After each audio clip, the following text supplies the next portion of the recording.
Selamat berjumpa kembali di kanal Kutunggu di Pojok Ngasem, sebuah kanal podcast yang mencoba untuk memperbincangkan seputar permasalahan yang ada di sekitar kita dalam obrolan santai. Tanaman ganja masuk dalam jenis perdu-perduan atau herba. Di dunia tanaman ganja, cannabis memiliki 3 subspesies, yaitu Cannabis sativa, Cannabis indica, dan Cannabis ruderalis. Di wilayah Nusantara, subspesies Cannabis sativa dan Cannabis indica di masa lalu banyak ditanam dan dibudidayakan. Persilangan kedua subspesies yang dianggap memiliki kualitas bagus tersebut telah melahirkan ribuan strain baru. Sejak dulu Cina banyak menanam dan mengembangkan tanaman ganja, salah satunya untuk dimanfaatkan seratnya. Budaya kertas yang telah lama tumbuh di Cina mendekatkan Cina dengan memanfaatkan serat ganja. Dari serat ganja yang berasal dari akar ranting batang bisa dibuat produk tali, kain, dan juga kertas dengan kualitas terbaik. Batang dan daging buah ganja juga bisa diolah menjadi sumber energi atau etanol yang relatif ramah lingkungan. Sementara dari bijinya bisa dihasilkan minyak maupun sumber karbohidrat dalam bentuk sereal dengan kandungan karbohidrat yang rendah kolesterol dan kaya antioksidan yang bermanfaat bagi tubuh manusia. Tanaman ganja mengandung THC atau tetrahydrocannabinol. Dalam ukuran tertentu, gugus karbon THC memberikan efek pada tubuh manusia dalam tingkat yang berbeda, mulai dari efek menenangkan hingga flat. Adanya efek ganja tersebut rentan disalahgunakan oleh manusia yang sifatnya rekreatif. Efek buruk tersebut tentu tidak sepadan jika dibandingkan dengan manfaat tanaman ganja untuk diambil serat, biji, sumber pangan atau sereal, sumber energi, maupun untuk pengembangan medis. Dalam perkembangan lebih lanjut ditemukan juga bahwa ganja mengandung cannabidiol atau biasa disebut dengan CBD, zat kimia yang dihasilkan dari ekstrak tanaman ganja. Tak seperti THC yang bisa membuat penggunanya fly, CBD tak menimbulkan efek mabuk. Mengutip How Stuff Works, THC dan CBD memberikan dampak berbeda. Joshua Kaplan, peneliti ganja dari Western Washington University, mengatakan bahwa CBD memiliki 65 target yang diketahui berada di otak dan tubuh. CBD mengaktifkan reseptor serotonin yang berperan penting untuk mengobati kecemasan. Hal itu kemudian ditindaklanjuti oleh selektif serotonin reaktif yang kerap diresepkan sebagai obat antidepresan. Pada tahun 2013, Medical News Today melaporkan hasil studi yang menunjukkan bahwa kandungan THC ganja pada medis bermanfaat bagi orang yang memiliki penyakit autoimun. Dilansir dari laman LGN, ganja merupakan tanaman mengandung banyak minyak berpotensi memiliki manfaat kesehatan menurut sebuah studi dalam Journal of Agriculture and Food Chemistry. Lingkar Ganja Nusantara lahir tahun 2010 dengan melakukan advokasi ke Kementerian Kesehatan Republik Indonesia dengan kampanye ganja medis untuk pengobatan. Dari pihak Kemenkes menyambut baik terkait riset karena memang diatur oleh undang-undang. Tahun 2012, LGN diwakili oleh pakar kimia bahan alam Universitas Syekh Kuala Banda Aceh, Musri Musnam, bersama pakar hukum pidana Universitas Gadjah Mada, Yogyakarta, Edward Umar Syarif Hierich atau Edi OS Hierich, mempresentasikan potensi tanaman ganja sebagai bahan pengobatan hingga keluar surat izin pada tahun 2014 berkenaan dengan riset kajian tanaman ganja untuk medis dengan catatan mendapat persetujuan dari BNN atau Badan Narkotika Nasional.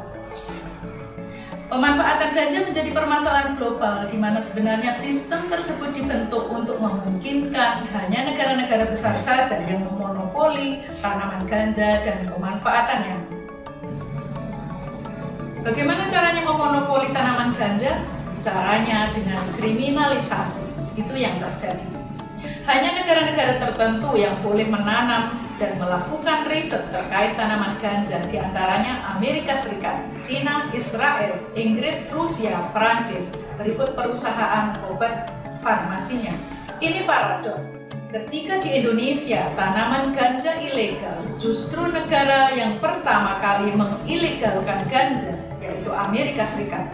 Hari ini mereka memiliki industri pemanfaatan ganja yang gila-gilaan.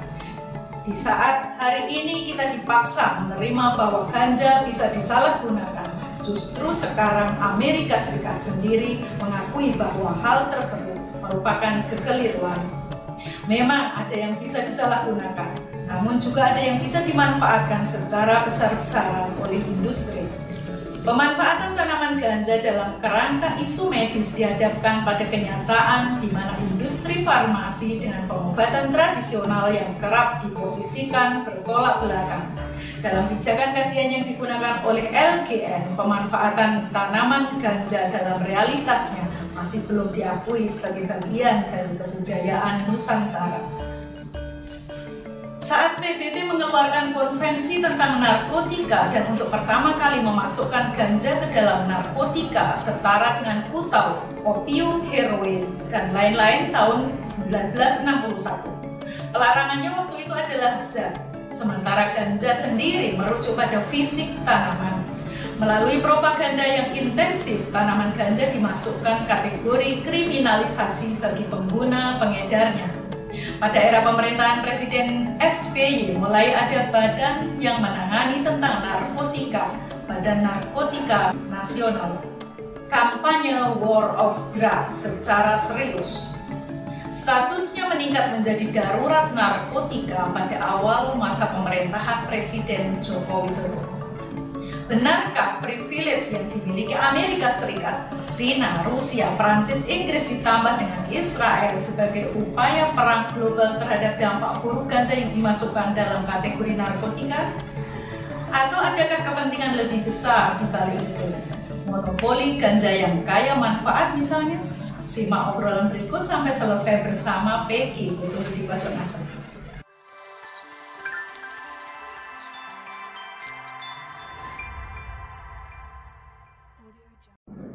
Studio Podcast Ketemu di Pojok Ngasem mengundang Profesor Mahfud Solihin, PhD, Guru Besar Departemen Akuntansi Fakultas Ekonomi Bisnis Universitas Gadjah Mada. Assalamualaikum, Prof. Waalaikumsalam warahmatullahi wabarakatuh. Terima kasih, Prof, kedatangannya. Beliau ini menyelesaikan pendidikan sarjana di jurusan akuntansi UGM tahun 1998 dan memperoleh gelar Master of Accounting dari University of Western Australia pada tahun 2003, sekaligus menjabat sebagai Ketua IJMI DIY. Selamat datang, Prof. Terima kasih. Apa kabar, Prof Mahfud? Alhamdulillah, baik, sehat, berkah, manfaat, insya Allah.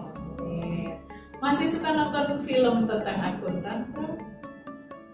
Ya kadang-kadang, tapi jarang ya film yang mendiskusikan pekerjaan akuntan. Ada beberapa gitu ya. Iya, ini saya membaca prinsip Prof Mahfud ini, kalau yang dekat saja ada yang baik, ngapain cari yang jauh? Ini berlaku untuk mencari istri atau yang lain-lain juga, Prof? Iya, saya kira berlaku untuk yang lain, meskipun itu mulanya ketika mencari istri ya. Tapi ketika cari pekerjaan kan mestinya juga begitu ya.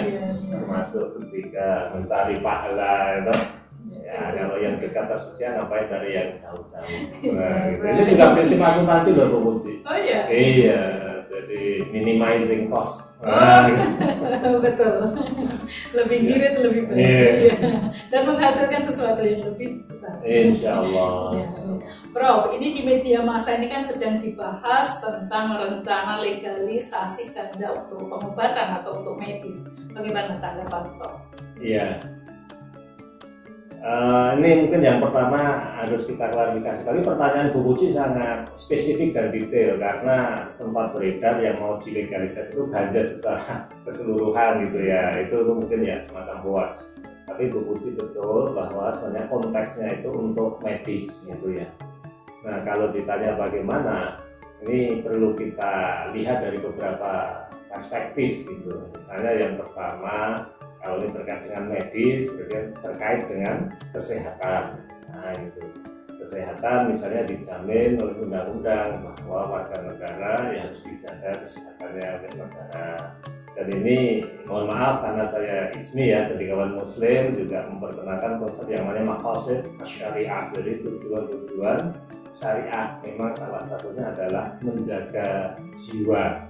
Ya, medis pengobatan itu bagian dari menjaga jiwa supaya tidak meninggal. Itu prinsip yang pertama. Lalu yang kedua, dalam melakukan sesuatu ini kita juga harus melihat dua aspek, yaitu kalau bahasa agama Islam itu ada manfaat dan mudaratnya, itu harus kita perhatikan. Kalau bahasa bisnis, kalau sekarang edukasi cost and benefit gitu kan ya. Jadi harus kita perhatikan manfaat dan mudaratnya. Jadi memang ini sesuatu yang mungkin istilah kita menjadi dilema ya, Bu Puji ya. Di satu sisi ada kepentingan bagaimana menjaga kesehatan, mempertahankan jiwa, tapi juga ada dilema karena dampak negatif ganja itu sendiri. Ini Prof kan pernah kuliah di IAIN ya, jurusan akidah dan filsafat. Iya. Tentu dengan berkuliah di situ Prof sangat paham dengan ilmu agama. Salah satu yang diharamkan dalam Al-Quran adalah khamr. Apakah daun ganja juga disebutkan dalam Al-Quran bahwa itu diharamkan? Ya, kalau secara spesifik gitu ya, sepengetahuan saya tidak ada kosakata ganja secara spesifik, itu yang saya pahami. Lalu yang kedua, memang kata yang dipakai itu adalah sesuatu yang memabukkan gitu ya.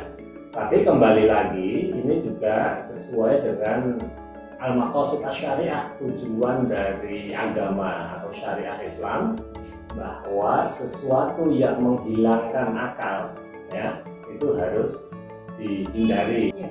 Tanaman ganja ini kan termasuk tanaman perdu yang awalnya banyak digunakan sebagai rempah-rempah atau bumbu masak terutama di Aceh. Menurut Anda ini gimana, Prof? Ketika sekarang ini justru dilarang gitu ya, orang tidak bisa lagi memakai ini sebagai rempah-rempah untuk bumbu masak. Ya, saya juga tahu hal itu. Bahkan ketika saya di Aceh itu, saya juga disuguhin mie ya. Kalau saya kan sukanya seafood ya, mie pakai kepiting gitu. Terus setelah makan baru diberitahu gitu ya, itu pasti ada bumbunya yang spesial Prof gitu. Apa ya? Terus diceritakan tadi. Nah, saya kan nggak tahu tapi kan gitu ya. Mabuk nggak, Prof? Alhamdulillah tidak, cuma agak ngantuk aku gitu. Oh, gitu. Tapi nggak tahu ngantuknya itu karena kenyang ini atau karena kenyang tadi ya. Iya. Ya, ini juga ada dilema gitu ya. Tetapi ketika kita menghadapi sebuah dilema, itu kan berarti harus tetap mengambil prinsip-prinsip tadi gitu ya. Itu pemahaman saya begitu. Misalnya kalau saya kan kebetulan juga mengajar etika ya di Fakultas Ekonomi dan Bisnis UGM. Salah satu diskusi kita adalah dilema etis gitu ya. Yaitu maka kita menggunakan beberapa prinsip. Prinsip kalau etika yang diajarkan umum kan cognitive ethics, tetapi dalam keyakinan saya ya dan pengetahuan saya itu juga ada yang namanya religious ethics, juga yang diajarkan pada religion. Maka kalau saya pribadi itu biasanya yang lebih mendominasi dalam pengambilan keputusan saya adalah pemahaman saya tentang Islam. Di dalam ganja itu sendiri ada zat yang mengandung THC dan CBD. Nah, yang CBD itu tidak membuat fly. Katanya seperti itu menurut jurnal yang sudah melakukan riset tentang itu. Nah, ketika digunakan untuk keperluan medis yang dia mengandung zat yang tidak memabukkan, apakah itu dibolehkan? Ya. Jadi begini, ada dua hal ya. Yang pertama, luar biasa ini Bu Ruci sudah membaca sangat detail ya, bahkan jurnal tentang farmasi saya kira itu saya kemarin juga gara-gara diundang ini juga harus baca-baca gitu ya. Ya, tapi yang harus saya katakan bahwa tentang hal tersebut secara detail itu di luar bidang saya, maka rasanya tidak elok kalau saya melihatnya dari perspektif ya kandungan dan lain sebagainya gitu. Lalu yang kedua, kalau pertanyaan Bu Puji gitu ya, Kalau tidak memabukkan, apakah itu lalu diizinkan gitu. Jadi tadi di depan saya katakan salah satu ya alasan mengapa sesuatu itu dilarang itu bisa jadi karena memabukkan tadi. Lalu ditanya, kalau tidak memabukkan apakah berarti boleh gitu. Nah ini selain prinsip yang pertama tadi juga harus kita lihat prinsip yang tadi saya sampaikan di depan, kira-kira ada madharatnya tidak. Bahkan kalau di kaidah ushul fikih itu ada kaidah yang punya ini kira-kira. Nanti versinya banyak ya, tetapi yang saya pelajari sejak saya kelas 1 aliyah dulu adalah darul mafasid muqaddamun ala jalbil masoleh. Jadi meninggalkan sesuatu yang ada madharatnya itu didahulukan daripada mengambil manfaat atas sesuatu itu. Nah, permasalahannya permasalahannya ketika kita mau riset ini harus berhadapan dengan, meskipun Kemenkes sudah mengizinkan, tetapi harus berhadapan dengan BNN. Contohnya ini, Prof. Hanya negara-negara yang memiliki hak veto saja, misalnya Amerika, Cina, Rusia, kemudian Prancis, Inggris, ditambah lagi satu lagi adalah Israel. Hanya negara-negara itu yang memiliki hak untuk melakukan riset, untuk melakukan membuat produk-produk dari ganja itu sendiri. Menurut pendapat Prof, kenapa hanya negara itu, sementara Indonesia yang dari dulu memiliki budaya itu justru dilarang? Iya, ya mungkin untuk hal ini perlu kita kaji lebih lanjut ya, mengapa hanya negara-negara tertentu yang diizinkan. Ini kan perspektifnya bisa macam-macam. Nah, kalau Bu Puji misalnya dari perspektif ilmu politik ya, nanti kan bisa ini karena menunjukkan hegemoni politik misalnya gitu ya. Lalu kalau saya misalnya orang ekonomi atau bisnis itu ya, ini ada kepentingan bisnis dan lain sebagainya. Tetapi tadi prinsipnya harus dilihat dulu mengapa hanya mereka itu. Karena kan kalau riset ya itu sebenarnya ya menurut pengetahuan saya yaitu hak semua negara gitu ya untuk melakukan riset tersebut. Kalau di Uruguay, Prof, ganja itu mulai dilegalkan oleh negara itu, tapi memang dalam pengawasan yang ketat. Nah, seandainya Indonesia ini ganja dilegalkan, apa prediksi Anda ke depan? Ya, ini saya mohon maaf pinjam istilah bidangnya Bu Puji ya. Itu aspek sosiologis itu memang sangat menentukan ya. Terus terang saya belum pernah ke Uruguay. Kalau saya mengenal Uruguay itu ya karena sepak bola aja ya. Ya, saya menduga ada pertimbangan khusus ya mengapa Uruguay melegalkan. Tetapi kalau pertanyaan Bu Puji terkait dengan Indonesia, nah ini kita harus introspeksi diri ya. Kira-kira gitu ya. Kalau kita melegalkan itu sudah siap belum ya? Dari aspek hukum ya, lalu aspek pengawasan, kemudian aspek edukasi kepada masyarakat gitu. Jangan sampai misalnya tadi kita legalkan ternyata bahayanya atau madharatnya itu lebih besar dari manfaatnya. Aceh ini kan memiliki hikayat tentang ganja ya. Sementara Aceh ini kita tahu julukannya adalah Islam di Mekah, 90% ya Muslim. Tapi di sana ganja dijadikan penyedap rasa atau sesuatu yang tidak bikin mabuk ya. Dan Prof juga sudah pernah mencicipi gitu ya. Bagaimana Anda melihat hal itu? Ya, mungkin para ulama ini mungkin juga perlu kajian. Tetapi saya membaca kemarin kayaknya mau ada lampu hijau ya dari Majelis Ulama Indonesia gitu untuk kepentingan tertentu. Tapi kalau saya ya tetap tadi perlu kajian ya. Nah, kembali ke Aceh mungkin kita juga perlu lihat historisnya gitu ya, mengapa dulu begitu. Nah, kemudian kalau saya tahu tadi saya ceritakan memang saya pernah makan ya karena ketidaktahuan saya gitu ya. Kalau saya tahu saya akan bilang tidak gitu. Nah gitu, tapi kan udah terlanjur mau apa lagi? Karena prinsip saya ya tadi itu dihindarilah kalau bisa. Misalnya makan ya, penyedap atau apa tadi kasus saya kan mie Aceh itu ya tanpa itu ya tetap enak kok gitu ya. Ya artinya apa namanya diperhatikan ini untuk level pribadi ya, tapi terkadang untuk kepentingan konteks sosiologis yang lebih besar misalnya provinsi atau negara itu mungkin harus lebih mendalam kajiannya. Karena saya tahu itu ada aspek ekonomisnya misalnya, mohon maaf ini perspektif saya kan langsung ada aspek ekonomisnya. Saya yakin kalau itu misalnya ya diperjualbelikan akan banyak yang beli dengan berbagai alasan. Mungkin yang ibu-ibu yang seru, ini kayak coba enak tenang orang atau gitu ya. Tapi mungkin anak-anak muda, karena nanti anak-anak muda suka mencoba-coba, ini saya coba gitu ya. Ya kalau menurut saya begitu, jadi perlu dikaji lebih detail dulu dari berbagai aspek tadi ya. Iya, dan ganja saya kira ini menurut yang saya baca, Prof, ada ganja yang digunakan sebagai rekreasi dan satu lagi untuk medis. Ketika ganja ini digunakan untuk medis dan itu adalah satu-satunya jalan untuk membunuh kanker misalnya, bagaimana, Prof? Ya, dalam Islam kan ada beberapa kaidah ya terkait dengan dilema semacam ini gitu ya. Jadi kalau memang tidak ada yang lain, tentu saja dengan best effort ya, sudah dicari tidak ada, bisa jadi itu diperbolehkan. Sama misalnya daripada kita mati di tengah hutan, mohon maaf ya, adanya makanan yang diharapkan, itu kan akhirnya dibolehkan. Tapi itu kan dalam kondisi darurat. Itu satu prinsip. Baik, Prof.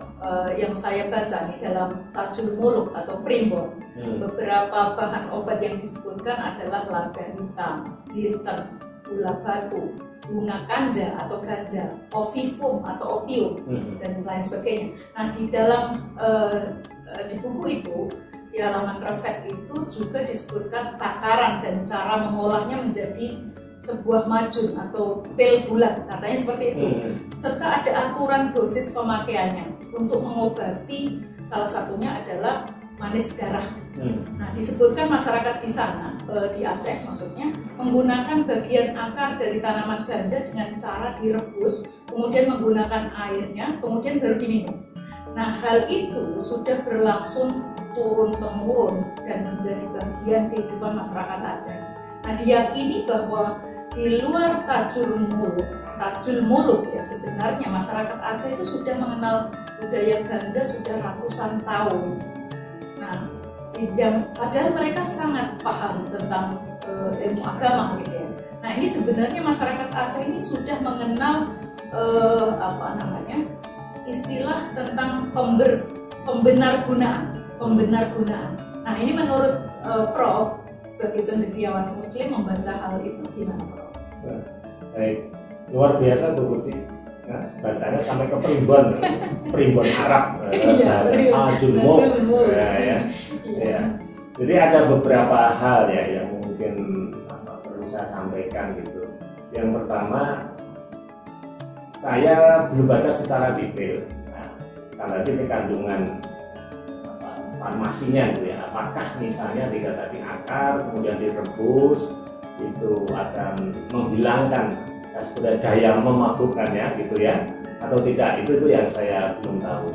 Karena begini, barang yang haram setelah diperlakukan diberi treatment tertentu menjadi menghilangkan zatnya itu bisa dipakai. Misalnya kulit ya, kulit kalau sudah disamakan juga bisa dipakai, meskipun misalnya secara fikih ya. Ini bisa berbeda. Nah, sekali lagi ini penting saya sampaikan di kesempatan ini bahwa fikih itu kan pemahaman dan itu bisa berbeda-beda, termasuk dalam hal ini gitu. Ya, jangankan yang dilematis seperti ini, wong dalam yang ibadah makhluk saja itu kadang ada perbedaan, dan itu adalah fikih pemahaman gitu ya.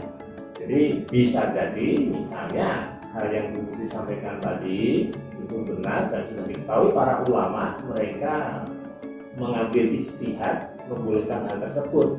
Tapi saya yakin ada kondisi-kondisi yang menyertainya gitu ya.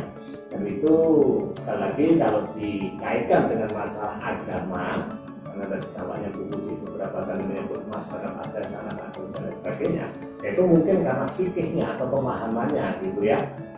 Sebelum terakhir, Prof, legalisasi ganja untuk keperluan medis menurut Anda seperti apa, Prof, untuk rencana ini?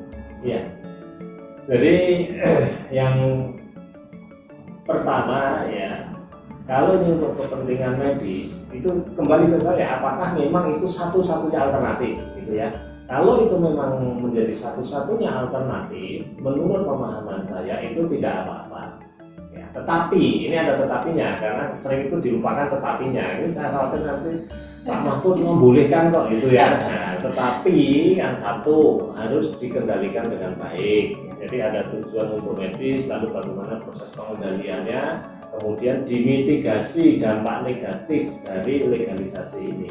Ya, terima kasih Prof. Baik, kita beralih untuk mencermati sesuatu yang mungkin di luar yang Prof bayangkan. Ya. Di belakang Prof ada lukisan dan di belakang saya juga ada. Ini adalah karya series dari seniman perupa Sentop Widodo. Bagaimana pembacaan Prof terhadap karya itu, Prof?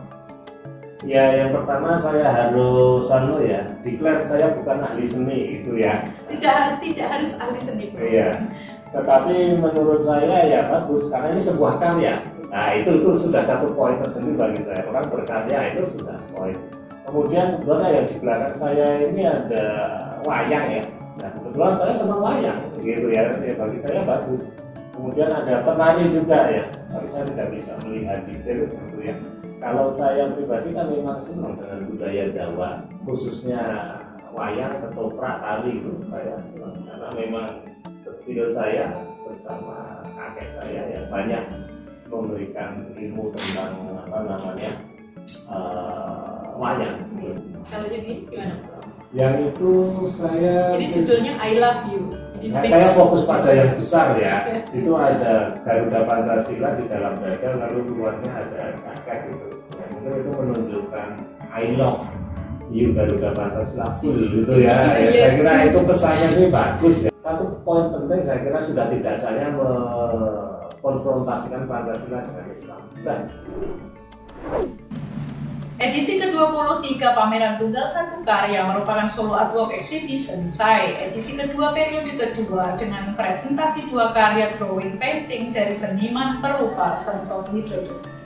Perjuangan seorang untuk bertarung dan bertahan hidup dan menghidupi keluarga dan usahanya, perjuangan orang miskin dengan masalah sosial yang menerpanya, masalah pengangguran, persoalan sosial seperti ekonomi yang selalu melilit bahkan mencekik hidup kehidupannya kerap menjadi pembacaan Sentop yang hadir dalam karyanya. Pada lain waktu, realitas keberagaman dan kebangsaan yang juga sering hadir dalam karyanya. Pembacaan yang demikian kerap memunculkan paradok, sehingga lahirlah karya-karya Sentop dalam gaya surrealis, ekspresif, satir. Basis keterampilan teknik dan gaya realistik yang dimiliki adalah perkara utama karya-karya Sentop. Sejak awal karirnya sebagai perupa di awal tahun 2000-an, gaya melukis realistik selalu hadir dalam karyanya. Secara citraan, drawing menjadi salah satu ciri khas karya Sentop dengan menghadirkan surrealis ekspresif satir dalam tema-tema yang diangkat dengan pilihan material tinta Cina. Visual karya tersebut dalam citraan monokrom hitam putih pernah dipamerkan secara tunggal di Kersan Art Foundation pada tahun 2013, di mana Sentop memamerkan karya drawing painting di atas kanvas dalam tajuk Tarung dan Tarung yang mendapatkan Best Painting Jakarta Art Award pada tahun 2012. Dalam Tarung dan Taruh, konsep pertaruhan dan pertarungan digambarkan dengan mensintesiskan beberapa tanda, diantaranya potret para pesohor di seni rupa dan tokoh, potret orang tua, tub, cat minyak, dan sejumlah objek berupa benda dan binatang. Kehadiran objek-objek tersebut digunakan Sentop sebagai penjembatan konsep pertaruhan dan pertarungan untuk menghilangkan kesan berhadapan-hadapan satu sama yang lain. I Love You, karya Sentop yang dibuat pada tahun 2018 dalam medium campuran mix media berukuran 100 x 118 cm, serta sebuah karya drawing painting dalam medium cat akrilik dan tinta Cina di atas kanvas berukuran 90 x 70 cm. Saat ini sedang dipresentasikan di dinding studio Kutunggu di Pojok Ngasem, Universitas Widya Mataram hingga 4 Agustus 2022. Untuk kunjungan langsung terbatas, harus mematuhi protokol kesehatan yang ada serta melakukan reservasi terlebih dahulu untuk memastikan sesi waktu kunjungan yang tersedia. Silakan menghubungi Biro 3 Universitas Widya Mataram, Yogyakarta. Membangun kebudayaan adalah membangun manusia dalam berbagai arah dan berbagai aras. Kebudayaan turut membangun peradaban manusia sepanjang waktu. yang seharusnya tidak bisa dikriminalkan karena di ranah tersebut dialog dialektika masyarakat terus berkembang dan tentunya memberikan warna bagi peradaban manusia itu sendiri. Jika video ini bermanfaat, kabarkan pada yang lain. Silakan subscribe, komentar, berikan masukan, saran ataupun kritik bila perlu, dan jangan lupa kutunggu di pojok kasih.